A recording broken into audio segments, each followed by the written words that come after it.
Dear viewers अस्सलाम वालेकुम। मां मुख्तियार अब्बासी आहियां। तव्हां ॾिसी रहिया आहियो मुख्तियार अब्बासी MA TV। हीअ हिकु अहम ख़बर तव्हांजे मां आॾो शेयर कयां थो जेका हींअर आहे त हैदराबाद हिते कासमाबाद जिथे मां बि रहां थो नसीम नगर जे असांजे पासे में हैदराबाद जो मस्त मलंग ही नौजवान उबैद आहे जेको अक्सर करे नसीम नगर चौक ते घुमंदो फिरंदो हो ऐं तमामु घणो हिकिड़ो मासूम ऐं मस्त मलंग नौजवान हुयो। कंहिं ज़ालिम सफ़ाक टोले जे वर चढ़ी वियो जेको हिनखे वर्गलाए बेहोश करे खणी विया ऐं संदसि गुर्दो जेको आहे सो पेट मां कढी ऐं उहो हुननि खपाए छॾियो ऐं हिनखे ज़ख़्मी हालत में जेको आहे उहो उछलाए विया।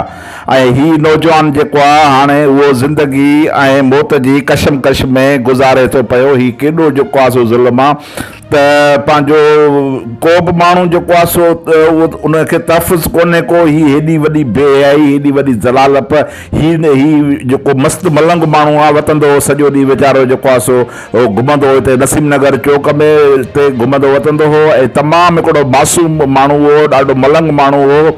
ऐं पंहिंजो हिननि जेको सफ़ाक टोलो आहे जेके लानती किरदार आहिनि उन्हनि हिन मासूम खे मलंग खे वर्गलायो ऐं वर्गलाए जेको आहे सो कंहिं जॻह ते वठी वञी हिन जो जेको आहे सो गुर्दो जेको आहे सो कढी ऐं हिनखे पोइ बेहोश करे ऐं हिनखे उछलाए विया आहिनि। हाणे हीउ जेको आहे सो मलंग कराचीअ जे इस्पताल में जेको आहे ज़िंदगी मौत जी जेको आहे सो जंग विड़ी रहियो आहे।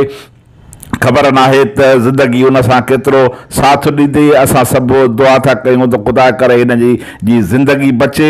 ऐं उन सां गॾोगॾु हैदराबाद जी इंतिज़ामिया, नसीम नगर जी इंतिज़ामिया ऐं कासमाबाद जी इंतिज़ामिया खे अपील आहे त इन सफ़ाक टोले खे जेको आहे उहो किथां न किथां कहिड़ी बि सूरत में गिरफ़्तार करे सख़्तु तरीन अबरतनाक सज़ा जेको आहे सो ॾिनी वञे त हीउ जेको आहे हीउ बड़ा ज़ालिम माण्हू मासूम ॿारनि खे जेको आहे सो उन्हनि खे वर्गलाए उन्हनि खे पकड़े ऐं उन्हनि खे खणी वञी उन्हनि जा गुर्दा कढी ऐं जेको आहे सो वञी था खपाइनि।